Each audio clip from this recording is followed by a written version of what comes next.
अस्सलाम वालेकुम guys, I am Shahinul Islam. Welcome to our channel Pharma Preps. जैसा कि हमारी प्रीवियस वीडियो इंट्रोडक्टरी वीडियो में हमने आपको बताया कि ये चैनल बनाने का मकसद क्या है। Pharma preps, pharma mean pharmacy के रिलेटेड हम लेक्चर अपलोड करेंगे। फार्मेसी के अम्ब्रेला में हम मेन 3 बुक्स को डिस्कस करने वाले हैं, पैथोलॉजी, फिजियोलॉजी एंड फार्माकोलॉजी। ये तीनों बुक्स आपस में इंटरलिंक्ड हैं। तो इसी तरह हम आज स्टार्ट लेते हैं फार्माकोलॉजी से। फार्माकोलॉजी में हम डिस्कस करेंगे basic introduction to pharmacology. Pharmacology basic introduction के बारे में हम बात करेंगे और स्पेशली उन बच्चों के लिए ये बहुत ही ज़्यादा हेल्पफुल साबित होगा जिन्होंने अभी फार्माकोलॉजी स्टार्ट की है। At the end of this video, you will be able to explain what is the basics of pharmacology along with pharmacokinetics and pharmacodynamics। और आप इस काबिल भी हो जाएंगे कि आप डिफ्रेंशिएट कर सकें। बहुत सारी ऐसी टर्म्स फार्माकोलॉजी में यूज़ होती हैं जो एक दूसरे के साथ इंटरचेंजेबल हैं। जैसा कि हमारे पास मेडिसिन्स हैं, ड्रग्स, और दूसरी बात साइन एंड सिम्टम्स और डिसऑर्डर एंड डिजीज़, इनके बारे में हम डिस्कस करेंगे कि इनके आपस में डिफरेंस इनके आपस में क्या है। सबसे पहले हम अपना लेक्चर स्टार्ट करते हैं, प्रेजेंटेशन देखते हैं। सबसे पहले है फार्माकोलॉजी। यहाँ पे आपको नज़र आ रहा है फार्माकोलॉजी की आपको डिफरेंट बुक्स में डिफरेंट डेफिनेशंस मिलेंगी। जैसे कि बाज़ बुक्स में लिखा हुआ है कि हमारे पास ये एक एवोल्यूशनरी साइंस है कि जो कॉन्स्टेंटली चेंज हो रही है, जिसमें कॉन्स्टेंटली नए नए एक्सपेरिमेंट्स हो रहे हैं, एन वेवो एक्सपेरिमेंट्स हो रहे हैं डिफरेंट सब्सटेंसेस के ऊपर, डिफरेंट केमिकल्स के ऊपर, कि उनका कोई भी थेरेप्यूटिक इफेक्ट या थेरेप्यूटिक पर्पस के लिए उनको यूज़ कर सकते हैं या नहीं। और दूसरी बुक्स आप कोई भी उठा लेंगे, कहीं पर यह लिखा होगा कि ये वो साइंस है कि जिसमें किसी भी केमिकल सब्सटेंसेस का बॉडी के ऊपर किस तरह वो इंट्रैक्शन करती है, किस तरह वो केमिकली बाइंड करके उसके एक नॉर्मल फिजियोलॉजिकल फंक्शन को इंक्रीज करती है या डिक्रीज करती है। आपको डिफरेंट बुक्स में डिफरेंट डेफिनेशंस मिलेंगी। तो इस तरह हमने एक उन सब डेफिनेशंस को मॉडिफाइड करके एक न्यू डेफिनेशंस आपके सामने लिखी हुई है। लिखा हुआ है, it's all about study of drugs effect on body and the body effect on the drug. 3 words यहाँ पर हमारे पास जो हाईलाइटेड हैं, ये आप देख रहे हैं, रेड मार्कर से लिखा हुआ है, रेड इंक यूज की हुई है। Drug effect on body and body effects on drug. ये 3 जो वर्ड्स हैं ये इस पूरी प्रेजेंटेशन की जान है, ये की वर्ड्स हैं। पूरी प्रेजेंटेशन इन 3 वर्ड्स की गिर्द घूमेगी। आप जब एट द एंड जाएंगे, जब ये वीडियो आप एंड तक देखेंगे तो आपको पता चलेगा कि ड्रग होती क्या है, हकीकत में ड्रग है क्या, उसका बॉडी के ऊपर क्या इफेक्ट है, और बॉडी जब एक ड्रग कोई भी एडमिनिस्टर कर देते हैं हम, तो बॉडी उसके रिस्पॉन्स में क्या रिएक्शन देती है। तो चलते हैं हम आगे। तो देखें, सबसे पहले फार्माकोलॉजी को अगर हम कट डाउन करें तो ये फार्माकोलॉजी एक ग्रीक वर्ड से ड्राइव्ड किया हुआ है। ग्रीक वर्ड्स हैं 2 हमारे पास, एक है फार्माकोक्स और दूसरा है लॉगेस। ठीक है, 2 लफ्ज हैं, फार्माकोक्स और लॉगेस। और जो हमारे पास देखा जाए, फार्माकोक्स का मतलब होता है ड्रग या मेडिसिन। ड्रग या मेडिसिन ये दोनों एक इंटरचेंजेबली हमारे पास क्या है, वर्ड्स हैं। इनको हम आगे जाकर डिस्कस करेंगे। ड्रग और मेडिसिन में हकीकत में फ़र्क क्या है, क्योंकि बहुत सारे स्टूडेंट इसमें बहुत ज़्यादा कंफ्यूज होते हैं। और लॉगस का आपको पता है कि टू स्टडी, किसी चीज़ के बारे में थॉट, रीजनिंग, उसके बारे में स्टडी करना। तो इस तरह क्या हुआ, drug, medicine and to study. तो स्टडी अबाउट ड्रग और मेडिसिन इज कॉल्ड फार्माकोलॉजी। अगर इसको मैं और सिंपल वे में आपको बताऊं तो ये है फार्माकोक्स है। तो इस फार्माकोक्स के मैं एक्स को काट देता हूं तो मैं लिख देता हूं फार्मेको। अगर मैं इसको फार्मेको कर दूं, एक्स को मैं काट दूं, स्प्लिट कर दूं, और आगे जो हमारे पास लॉगस है, लॉगस को मैं लॉजी कर दूं, तो इन 2 को मैं मिलाऊं तो क्या बन जाएगा, फार्माकोलॉजी। जैसे बायोलॉजी होती है हमारे पास, study of living thing, sociology होती है, study of social behaviour etcetera. हम अपने लेक्चर के वो 3 की मेन वर्ड्स, जिसके बारे में मैं पहले बता चुका हूं कि drugs effects on body and bodies effect on drug. सबसे पहले बात करते हैं ड्रग की। बहुत सारे स्टूडेंट कंफ्यूज होते हैं मेडिसिन और ड्रग्स में डिफरेंशिएट करने में। वो इंशाल्लाह वीडियो के एंड तक आपको पता चल जाएगा कि ड्रग्स और मेडिसिन में क्या फ़र्क है। ड्रग्स हमारे पास वो यहाँ पे लिखा हुआ है वो एजेंट, वो सब्सटेंसेस होते हैं जो किसके लिए, किस पर्पस के लिए यूज होते हैं। यहाँ पे लिखा हुआ है डायग्नोसिस। डायग्नोसिस ड्रग्स है, उसको डायग्नोसिस में कैसे काम आ सकती है, वो कैसे हम उसको डायग्नोसिस में यूज कर सकते हैं। चलिए हम इसको समझते हैं। सबसे पहले एक पेशेंट जब डॉक्टर के पास आता है, उसको डिजीज का पता नहीं होता, तो वो कुछ डिजीज के लिए कंफर्मेशनल टेस्ट करता है जिसको हम डायग्नोसिस कहते हैं। तो हमारे पास बहुत सारे, जैसे हमारे पास एक्सरेज होता है, एक्सरेज कंफर्मेशनल टेस्ट होता है डिजीज को डायग्नोस करने का। तो बात का ऐसा होता है जब एक्सरेज हम लेते हैं तो वो इतना विजुअल नहीं होता, इतनी उसकी क्लैरिटी नहीं होती। तो इसका हमारे पास क्या करते हैं हम, ड्रग्स का उसमें क्या रोल है डायग्नोस करने में। तो एक्सरेज की हम एग्जांपल हैं, तो हमारे पास बिस्मथ सल्फेट सस्पेंशंस होते हैं या और भी कोई होते हैं एजेंट्स वगैरह जो ओरली दिए जाते हैं, जो स्टोमक में जाकर स्टोर हो जाते हैं। जब एक्सरेज की रेज इनके ऊपर पड़ती हैं तो ये उनको एब्जॉर्ब कर लेते हैं। एब्जॉर्ब करने के बाद ये फ्लोरेसेंस लाइट एमिट करते हैं जो उसकी क्लैरिटी, विजुअलिटी को इंक्रीज कर देते हैं। तो इस तरह उसको डिजीज को डायग्नोस करने में हमारे पास डिफरेंट ड्रग्स यूज की जा सकती है। जो बिस्मथ सल्फेट होता है वो एक्सरेज जो होती हैं उनको एब्जॉर्ब करता है और एक फ्लोरेसेंट लाइट एमिट करता है, जिससे हमारे पास एक क्लियर और मोर विजुअल इमेज बनती है, जिससे हमें कंफर्मेशनल टेस्ट में डिजीज को डायग्नोस करने में बहुत ज़्यादा हेल्पफुल साबित होता है। डायग्नोसिस के बाद हम चलते हैं प्रिवेंशन की तरफ।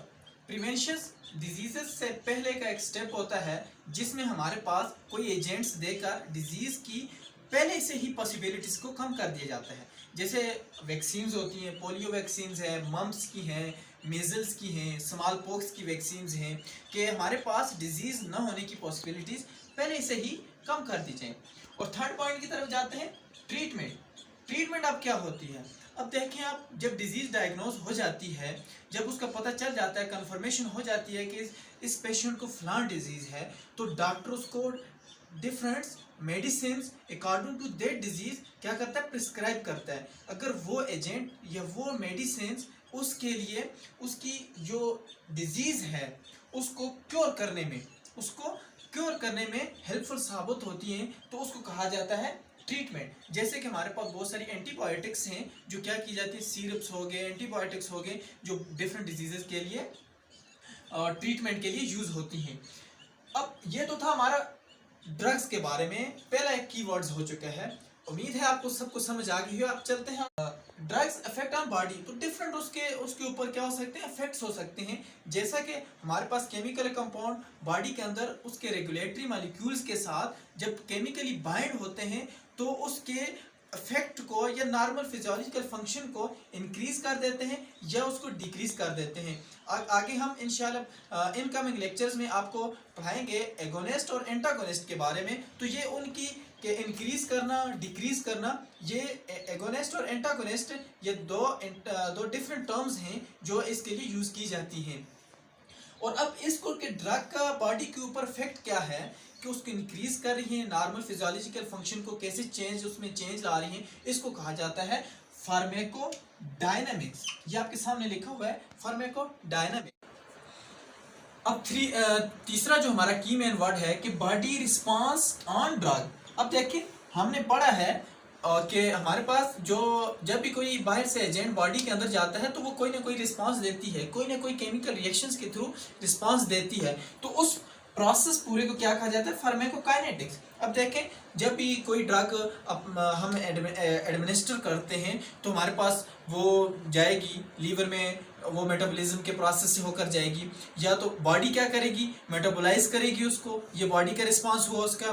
बाज़ का ऐसा भी होता है कि वो उसको मेटाबोलाइट्स में कन्वर्ट करके, बाज़ का ऐसा भी होता है कि वो इसी तरह ही हमारे पास एक्सक्रीट हो जाती है, या बॉडी ये भी करती है मेटाबोलाइज करके डिस्ट्रीब्यूट कर देती है, लिबरेट कर देती है, एब्जॉर्प्शन होती है डिफरेंट जगह पे। इंशाल्लाह ये इनकमिंग लेक्चर्स में आपको इसकी पूरी डिटेल के बॉडी का इसके ऊपर क्या रिस्पॉन्स है, फार्माकोकाइनेटिक्स और फार्माकोडायनामिक्स, ये दोनों हमारे पास नेक्स्ट जो हमारा लेक्चर है उसमें इनके एग्जाम्पल्स के साथ हम डिस्कस करेंगे इसके मुतालिक। अब आगे चलते हैं कि डिफरेंट टर्म्स फार्माकोलॉजी में। सबसे पहला है मेडिसिन एंड ड्रग्स, ये दो interchangeably words. Drugs crude form है जो हमारे पास उसके बहुत सारे हार्मफुल इफेक्ट भी हो सकते हैं, बेनिफिशियल इफेक्ट भी हमारे पास हो सकते हैं, जिसके अंदर हमारे पास केमिकल कॉन्स्टिट्यूएंट होते हैं, लेकिन उसको डोजेज फॉर्म में कन्वर्ट नहीं किया होता। डोजेज फॉर्म क्या होती है, हमारे पास कैलकुलेटेड अमाउंट होती है जो एक डिजीज के ऊपर किसी पेशेंट को दी जाती है। अब मेडिसिन क्या होती हैं, मेडिसिन जब हमारे पास कोई भी ड्रग मेंटल प्रोसेस के थ्रू उसको एक डोजेज फॉर्म में कन्वर्ट किया जाता है, उसको कहा जाता है मेडिसिन। अब देखना कि जो ड्रग्स होती हैं वो सारी की सारी मेडिसिन नहीं होती, जबकि सारी मेडिसिन ड्रग्स होती हैं। All the medicine are drugs but all the drugs are not medicine. अब देखें कि मेडिसिन जो होती हैं वो क्योर द डिजीज को क्योर करती हैं, जबकि जो ड्रग होती है वो मे बी क्योर, वो कर सकती हैं, लेकिन उनके हार्मफुल इफेक्ट भी हो सकते हैं। दूसरा जो है वो सेफ इसके हमारे पास मिनिमम साइड इफेक्ट्स होते हैं, ना होने के बराबर साइड इफेक्ट्स होते हैं बॉडी के ऊपर। जबकि ड्रग्स में हम देखें मॉर्फिन है वो डिफरेंट है हमारे पास, ये हमारे पास इनके बॉडी के ऊपर हार्मफुल इफेक्ट भी हो सकते हैं। और अगर हम देखें ड्रग्स में हमारे पास पॉइजन्स भी आते हैं, क्योंकि पॉइजन्स हमारे पास क्या है, कोई भी केमिकल ड्रग्स है या केमिकल सब्सटेंसेस हैं जिनके बॉडी के ऊपर क्या होते हैं, हार्मफुल इफेक्ट होते हैं। तो ये है बेसिक डिफरेंस मेडिसिन और ड्रग के बारे में। और इसका अगर जर्नल आप देखें तो medicine can be prescribe but drugs can not be prescribe. ये आप इस तरह इसको याद रखें तो ये आपके लिए बहुत ज़्यादा ईजी होगा। अब हमारे पास दूसरे इंटरचेंजेबल वर्ड्स हैं, वो साइन एंड सिम्टम्स। ये टर्म्स जो हैं ये बहुत ज़्यादा यूज़ की जाती हैं। कभी जो डॉक्टर होता है वो कहता है आपको इस डिज़ीज़ के साइन हैं, या कोई भी किसी को कह देता है वो सिम्टम। साइन सिम्टम बिल्कुल मिक्स यूज़ करते हैं, तो किसी को पता नहीं होता कि ये हैं क्या। आइए आज हम इनके बारे में इनको डिफ्रेंशिएट करते हैं, साइंस सिम्टम्स। अब देखें कोई भी पेशेंट्स है, साइन की अगर हम बात करें तो यहाँ पर लिखा हुआ डॉक्टर क्या है, जब कोई भी पेशेंट के अलावा कोई भी इंडिविजुअल पेशेंट्स में कोई भी चीज़ जैसे कि डिजीज होगी उसको क्या करे, ऑब्जर्व करे। किसके थ्रू, उसके एक्सपीरियंस के थ्रू, या उसके अपनी आंखों के थ्रू, या उसके पास जो भी उसके पास उस वक्त मौजूद इक्विपमेंट्स हो उसके थ्रू उसके डिजीज को क्या करे, उसके अंदर कोई भी चेंज देखे तो उसको क्या कहा जाता है, साइंस। आप इस तरह याद रखें कि पेशेंट के अलावा कोई भी उसके अंदर डिजीज को ऑब्जर्व करे, ये क्या कहलाता है, साइंस। जबकि सिम्टम क्या है हमारे पास, सिम्टम ये है कि पेशेंट्स डॉक्टर को या किसी और इंडिविजुअल को बताए कि उसको हुआ क्या है, उसके अंदर क्या क्या चेंजिंग आई है, ये डिजीज के बारे में बताएं। एग्जांपल देखते हैं, बहुत ही आसान सी है, एनीमिया क्या होती है कि रेड ब्लड सेल्स की कमी, इसको क्या कहते हैं, एनीमिया। अब साइंस कैसे हो सकते हैं, जब हमारे पास पेशेंट डॉक्टर के पास आता है तो डॉक्टर सबसे पहले क्या करता है, आइज चेक करता है, उसके बाद चेक करता है कलर चेक करता है, उसके बाद वीकनेस, ये चीज़ें ये क्या होती है, ये डॉक्टर कर रहा है ऑब्जर्व अपने एक्सपीरियंस के थ्रू, इसको क्या कहा जाता है, साइंस। जबकि सिम्टम, एनीमिया के सिम्टम क्या होंगे कि पेशेंट्स डॉक्टर को क्या बताएगा कि उसे बुखार है, नोजिया, वोमिटिंग, ये जो हमारे पास वो एक्सप्लेन करेगा कि उसको हुआ क्या है, डॉक्टर को बताएगा, उसको सिम्टम कहा जाता है। अब थर्ड जो हमारे पास इंटरचेंजेबल वर्ड्स हैं वो हैं डिसऑर्डर एंड डिजीजेज। और ये तो बहुत ही ज़्यादा मिक्स कर देते हैं आजकल के, बहुत सारे कंफ्यूज भी होते हैं इन टर्म्स में कि डिसऑर्डर क्या है और डिजीज़ क्या है। अब देखें डिजीज़ के बारे में अगर हम बात करें, कोई भी माइक्रो ऑर्गेनिज्म जैसे मस्कीटोज हो गए, बाइट कर दिया, स्नेक्स बाइट्स हो गए, डिफरेंट होते हैं। एक्सटर्नल बॉडी के अंदर नहीं, एक्सटर्नली कोई भी इंटर हो बॉडी के अंदर एजेंट्स, और वो उसके नॉर्मल फंक्शन पर इफेक्ट करे, एबनॉर्मेलिटीज काज करे, उसको क्या कहा जाता है? डिजीज। अब जो फॉरेन है या हमारे पास एक्सटर्नल कोई भी एजेंट है तो उसको हम एंटीजन का नाम दे देते हैं कि वो आकर उसके नॉर्मल बॉडी फंक्शन को क्या कर रही है? डिस्टर्ब कर रही है। इसमें हमारे पास एग्जांपल है, मॉस्किटो है, वो बाइट करता है। बहुत सारे और हैं, डायरिया जिससे काज हो जाता है, हमारे पास मलेरिया काज हो जाता है। ये सब क्या है? हमारे पास डिजीजेस हैं। जबकि डिसऑर्डर बॉडी के अंदर उसके ऑर्गन लेवल पर या उसके बॉडी के अंदर क्या हो जाए, उसका हमारे पास एबनॉर्मल फंक्शन परफॉर्म करना स्टार्ट कर दे। वो मे भी जेनेटिक लेवल का हो सकता है, वो उसके डिफरेंट काजेस हो सकते हैं। अब इनसाइड बॉडी आप बेस्ट एग्जांपल है कि हमारे पास पेंक्रियाज जो है वो इंसुलिन की सिक्रेशन जो है एबनॉर्मल स्टार्ट कर दे करनी, हाइपर हो जाए, हाइपो हो जाए, हमारे पास डायबिटीज स्टार्ट हो जाती है। इस तरह हम देखें बिलरुबिन, अगर उसकी भी सिक्रीशन नॉर्मल ना हो तो हमारा कलर जो होता है वो चेंज होना स्टार्ट हो जाता है। इसी तरह हमारे पास आरबीसी, जैसे कि हम पीछे बता चुके हैं, हीमोग्लोबिन की कमी हो जाए तो हमारे पास उसमें भी एनीमियाज काज हो जाते हैं। तो ये सारे डिसऑर्डर्स हैं। तो आइए हम एक मरतबा इसको रिव्यू कर लेते हैं कि हमने आज क्या सीखा। सबसे पहले हमने इसकी फार्माकोलॉजी की बेसिक डेफिनेशंस के बारे में पढ़ा कि होती क्या है। फिर हमने देखा ड्रग्स क्या है, ड्रग इफेक्ट क्या है, बॉडी पर इसके इफेक्ट्स क्या हैं और बॉडी इसके ऊपर रिस्पांस क्या देती है। और उसके बाद हमने देखा कि मेडिसिन और ड्रग में क्या डिफरेंस है, साइंस एंड सिम्टम्स क्या होते हैं, डिसऑर्डर एंड डिजीजेस क्या होती हैं। होपफुली आप सबको ये प्रेजेंटेशन समझ आई होगी और आप जब बुक खोलेंगे फार्माकोलॉजी की तो आपको समझने में ये लेक्चर बहुत ज़्यादा हेल्पफुल साबित होगा। उम्मीद है कि आप सबको इस लेक्चर में अभी कोई भी डाउट्स नहीं होगा और मैं आपको at the end of this presentation ये बताऊं कि ये कंटेंट जो हमने लिया है वो 3 बुक से कंबाइन लिया हुआ है। और जब आप उन 3 बुक्स को खोलेंगे तो आपको इसको वहाँ से अंडरस्टैंड करने में मुश्किल नहीं होगी। वो बुक्स एक हमारे पास गुडमैन्स एंड गिल्स है, एक क्लिनिकल फार्माकोलॉजी है और तीसरी बेसिक फार्माकोलॉजी है। ये 3 बुक्स हैं, मैं आपको उनके रेफरेंसेस भी बता दूंगा।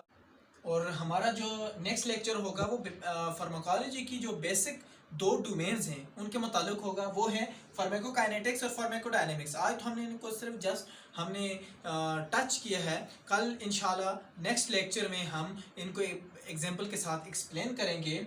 और हमारे पास जिन बच्चों को कोई भी इस लेक्चर्स में क्यूरीज हो, कोई भी डाउट्स हों, वो हमें कमेंट बॉक्स में ज़रूर इन्फॉर्म करें। और हम डिस्क्रिप्शन में इंशाल्लाह आपको अपने वेबसाइट पेज भी वहाँ पर पड़ा हुआ है, इंस्टाग्राम, आप वहाँ पर फॉलो करके हमें इन्फॉर्म कर सकते हैं। हम आपको पीडीएफ के थ्रू और आपकी उन क्यूरीज को दूर करेंगे इंशाल्लाह। और एट द एंड काइंडली हमारे यूट्यूब चैनल को सब्सक्राइब कीजिए, सपोर्ट कीजिए और इसी के साथ दीजिए इजाज़त। अल्लाह निगहबान।